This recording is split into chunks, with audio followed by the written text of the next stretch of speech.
Hello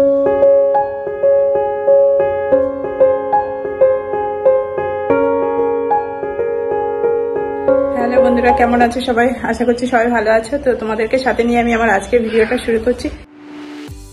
সকালবেলা আমাদের সবারই দিন শুরু হয় চা খেয়ে, আর এই চাটা যদি খুব টেস্টি হয় তাহলে কেমন হয় বলো তো? হ্যালো বন্ধুরা, আজকে আমি তোমাদের সঙ্গে শেয়ার করছি একটা মশলা চা। এটা এত খেতে টেস্টি হয়, তোমরা যদি একটু শিখে নাও, একবার খেয়ে দেখবে, তখন মনে হবে বারবার খাই। তো প্রথমে দুধ আর জল ভালো করে ফুটে উঠলে ওর মধ্যে 2 চামচ মতো চা পাতা দিয়ে দেবে। তারপর ওটা ভালো করে ফুটলে ওর মধ্যে দিয়ে দেবে আদা, কাবাব চিনি, দারচিনি, ছোট এলাচ, তেজপাতা দিয়ে ভালো করে অনেকক্ষণ ফোটাবে। এগুলো দেওয়ার পর চায়ের মধ্যে থেকে এত সুন্দর গন্ধ বেরোতে থাকে, সারা ঘর গন্ধে মোমো করতে থাকে। আমার মেয়ে তো এর গন্ধ পেয়ে বলবে কি রান্না করছো, কি রান্না করছো করে চলে আসবে। আর যখন চাটা খেতে শুরু করবে, 1 কাপ চা খাওয়ার পরও মনে হবে আরেক কাপ হলে ভালো হয়। আমার ছোট্ট মেয়েটাও এক চুমুকে পুরো কাপের চা শেষ করে দেয়। সত্যি অসাধারণ।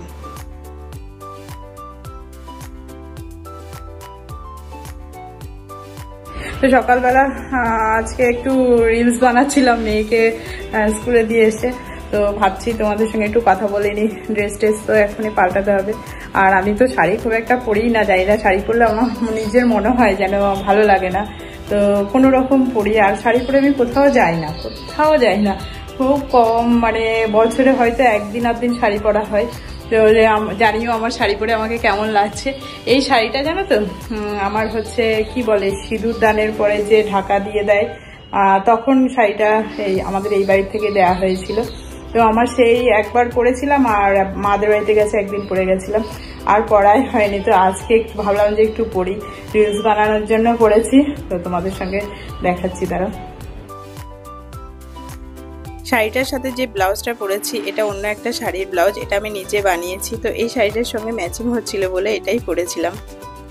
তো তারপরে ড্রেস চেঞ্জ করে চলে এলাম রান্নাঘরে, আর মাকে দিয়েছিলাম সবজি কাটতে। মা সবজি কাটতে ভালোবাসে, আর আগের দিন কুমড়ো শাকগুলো কাটা ছিল, তো সেগুলো বের করে জলে ভিজতে দিয়ে দিয়েছি, কারণ ওগুলো আজকে না রান্না করলে আবার নষ্ট হয়ে যাবে। তো আজকে আমি ব্রেকফাস্ট বানাচ্ছি চিড়ের পোলাও, আর রান্না হবে কচুটাকে সেদ্ধ করে, ওটাকে সে আলু সেদ্ধ যেমন করে মাখা হয়, তো ওইভাবেই তেলের উপরে দিয়ে কচু সেদ্ধটা করব। আর এখানে সকালের জন্য ব্রেকফাস্ট আজকে সবাই ভাবছি চিড়ের পোলাওই খাবো। আমার মা বাড়িতে তো সকালবেলা ভাত খায়, তো আমাদের বাড়িতে আসলে আমি বলি কি, আমরা যেরকম খাই এগুলো খাও, ভালো থাকবে।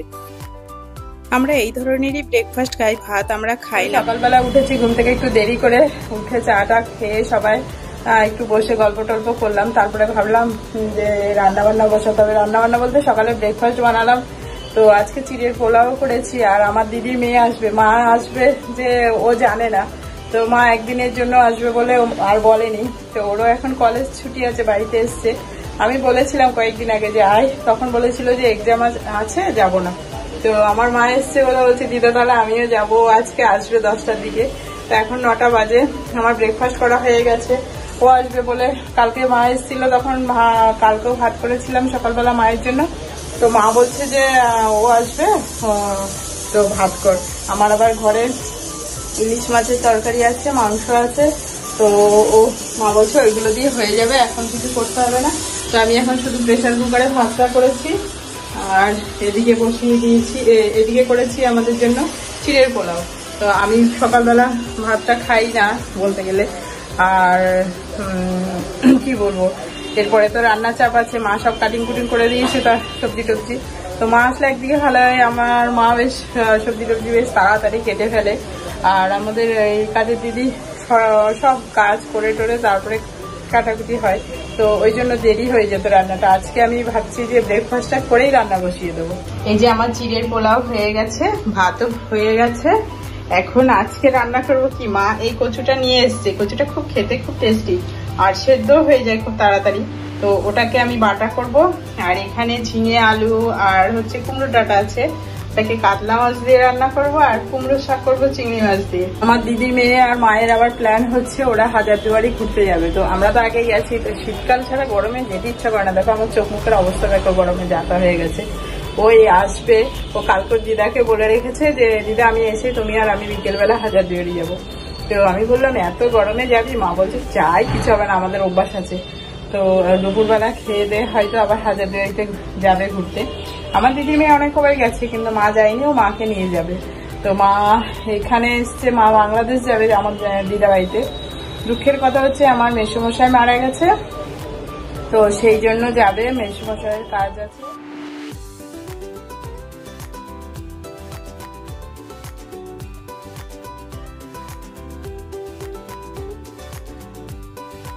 বাপরে, পিউ দিদি এসছে বলে এই যে এদের দুজনের আনন্দ দেখো, কত দুষ্টুমি করেই যাচ্ছে। দিদি খেতে বসছে, খেতেও দিচ্ছিস না? হ্যাঁ,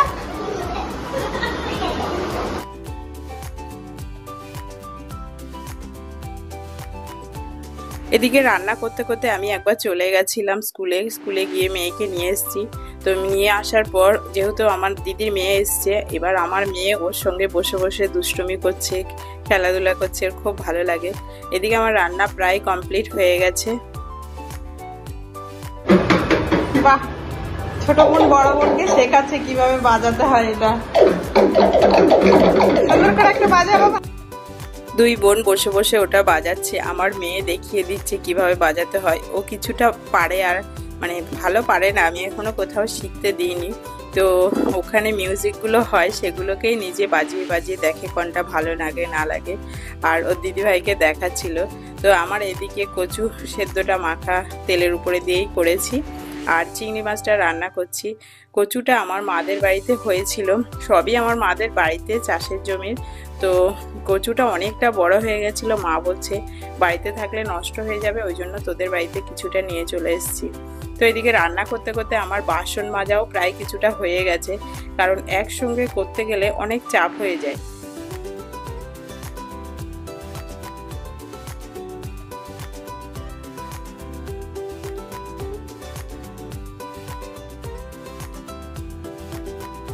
যতদিন আমাদের কাজের দিদি না আসবে, আমি এইভাবেই কাজটা করে নিতে হবে, কারণ একসঙ্গে জমিয়ে রেখে বাসন মাজার মতো সময় হয় না। বাচ্চা কাচ্চা থাকলে তোমরা সবাই জানো, আর আমাদের বাড়িতে যেহেতু আমরা 3টে লোক, তো বেশিরভাগ সময়টা আমার মেয়ের পেছনে আমাকে দিতে হয়। কিছুক্ষণ পর পর একা থাকলে ডাকবে এটা ওটা, তো ওর কাছে একটু না বসলে, গল্প না করলে খুব মানে ওর একটু ভালো লাগে না। তো আমি চেষ্টা করি ওকে সময় দিতে।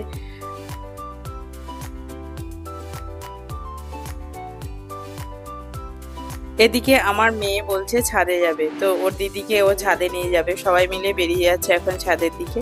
তো আমার আজকের ভিডিওটা এই পর্যন্ত। ভিডিওটা কেমন হয়েছে সেটা তোমরা কমেন্ট করে জানিও। ভালো লাগলে লাইক, শেয়ার আর চ্যানেলটাকে সাবস্ক্রাইব করে পাশে থেকো। তোমাদের সঙ্গে দেখা হচ্ছে নেক্সট ব্লগে।